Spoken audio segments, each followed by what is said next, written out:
In a world where cities become symbols of power, progress, and possibility, there are also places where the story takes a different turn, where beneath the surface of development, there are struggles, challenges, and realities that cannot be ignored. This is one of those stories. This is the story of St. Louis, a city with deep roots in American history, once known as the Gateway to the West, a place where explorers began their journeys and dreams moved forward into the unknown. But history does not always protect a city from its future, because over time, St. Louis found itself facing a different identity, one shaped not by expansion, but by crime. There was a period when the numbers became impossible to ignore. Reports consistently placed St. Louis among the highest in the nation for violent crime rates. Homicides rose to alarming levels. Gun violence became part of daily headlines, and entire neighborhoods began to feel the weight of that reality. For many residents, this was not just news, it was life. Sirens in the distance became a familiar sound. Nightfall brought uncertainty, and safety was no longer something taken for granted. Communities struggled.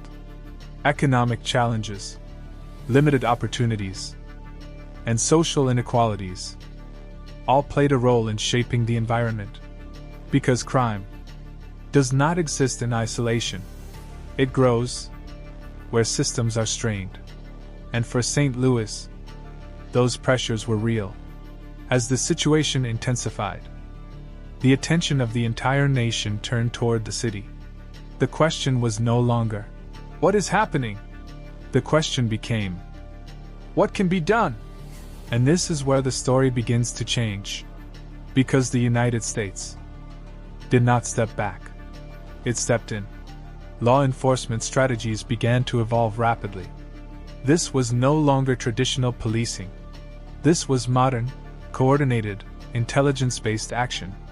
Crime data was analyzed in real time. Patterns were studied. High-risk zones were identified with precision. Instead of reacting after incidents, officers began focusing on prevention. Federal agencies joined forces with local departments.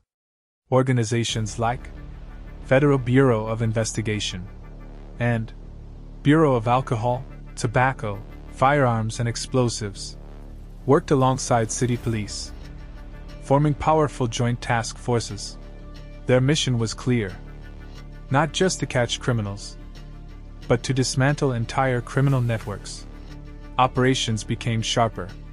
Targeted raids focused on gang leaders. Illegal firearms trafficking was tracked and disrupted. Drug distribution chains were broken down. Instead of surface-level action, the system began going deeper. Because real change requires more than arrests. It requires removing the root. And slowly, those roots began to weaken.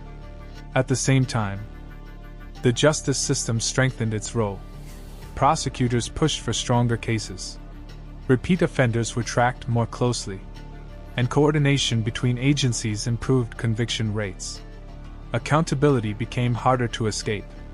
The message was clear: crime would not go unanswered. But even then, the United States understood something critical. You cannot arrest your way out of every problem, because crime is often the result of deeper issues. So the strategy expanded. Community programs began to take shape. Youth outreach initiatives were introduced, giving young people alternatives to crime. Education programs, job training opportunities, and mentorship initiatives started to create new paths forward. Because when opportunity increases, crime loses its grip. Community policing became a priority. Officers were no longer just figures of authority. They became part of the neighborhoods they served. Conversations replaced distance. Trust slowly began to rebuild. Residents, who once felt disconnected, started becoming partners in safety. Because real security is built together. Local organizations, leaders, and citizens also stepped forward. Grassroots movements worked to uplift communities. Neighborhood groups organized for change. And voices that were once unheard began shaping the future. This was no longer just a government response. It was a collective effort. And over time, the results began to emerge. Crime rates in certain areas started to decline. Targeted enforcement reduced key threats. And coordination across systems improved efficiency. Was it perfect? No. Was it immediate? Also no. But it was progress. And progress is what defines long-term success. Today, St. Louis still faces challenges. Like many major cities, it continues to work through complex issues. But the difference now is direction. Because the city is no longer standing still. It is moving forward. And this is where the story becomes bigger than just one city.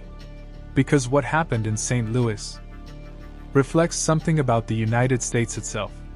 A system that is not perfect, but one that adapts. One that recognizes problems and works to solve them. One that invests in both enforcement and community. Because true strength is not about avoiding challenges. It's about facing them.